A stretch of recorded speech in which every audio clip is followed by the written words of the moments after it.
let's start with this. With what have you been hearing or seeing through your experience with clients in terms of the biggest challenge or biggest obstacle that they feel like they're facing right now to engaging and retaining employees? Yeah, so my client base is startups and small businesses, so a little bit different than others.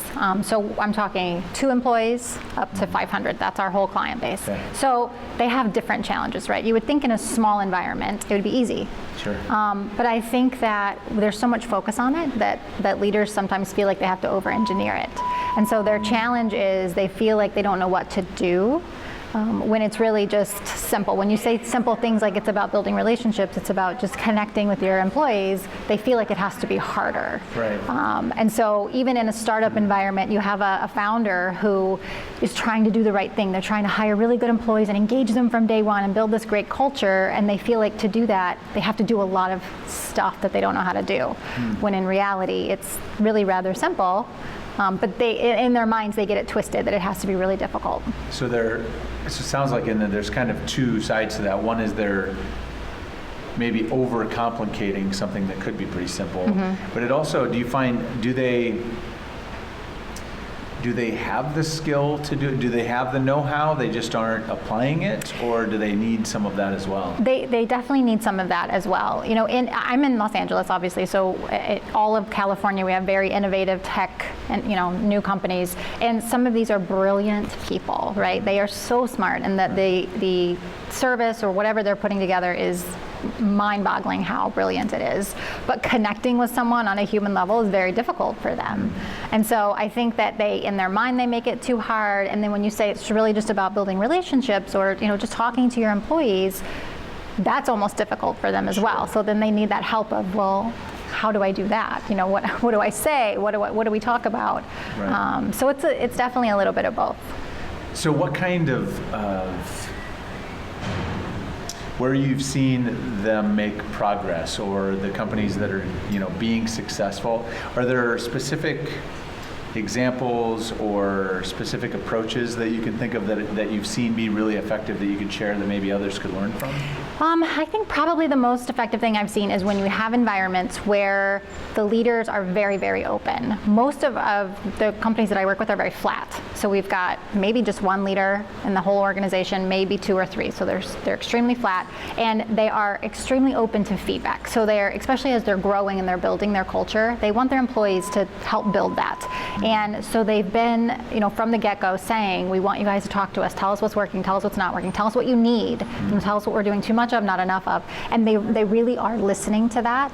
And the employees feel like they can give feedback to their leaders even if it's negative, even if it's like, you're driving us crazy kind of stuff. Right. Those environments, you see much more engaged employees because they feel like they can actually say to the founder of this genius company, hey, this is not working for us. Right, so. You're killing us. You got to stop doing this, or we need more. Right, because startup life is hard enough, right? I mean, it's a very difficult place to be, and especially in the tech sector. So having employees who feel like they can say, look, we want to do this with you. We want to work really hard and kill ourselves to get this product launched, but we need some of this from you from a leadership standpoint. It really makes them feel good. They're willing to do the killer work if they feel like they have that. That's awesome. So let me ask, what kind of, when you encounter a leader like this who's struggling with this, let's pretend they're, we've got one of these people listening in,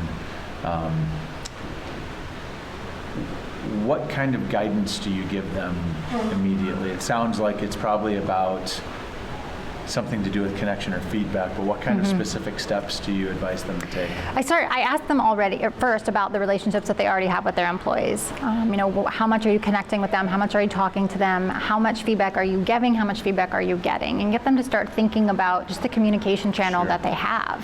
And then if there is none, how do we open those up? So what do we do quickly to be able to open up those communication channels? How are we going to make employees feel like they can share feedback? How can we get you giving more communication? I think we use the word feedback universally, but it's not necessarily doesn't have to be feedback. It's just open communication, just sharing information. So if I handed you a magic wand right now, and and you could wave that magic wand and essentially eradicate any single management practice or mindset or dogma or process out of existence forever, what would it be? Command and control, I think. Just that whole, it's still so prevalent. Even today, I think we talk about employee engagement, we talk about culture, and we talk about all these things that are important, and we come to a conference like this and get amazing learnings about how you really build a culture of engagement. But yet we go back to our workplaces and it's still so much command and control. Do this because I'm paying you, and we're going to do it my way and no other way. And getting leaders to just really kind of let go a little bit and not have to be such a command and control situation would be amazing. If I could give one piece of advice, it would be to start asking your employees to do what I call a brain dump.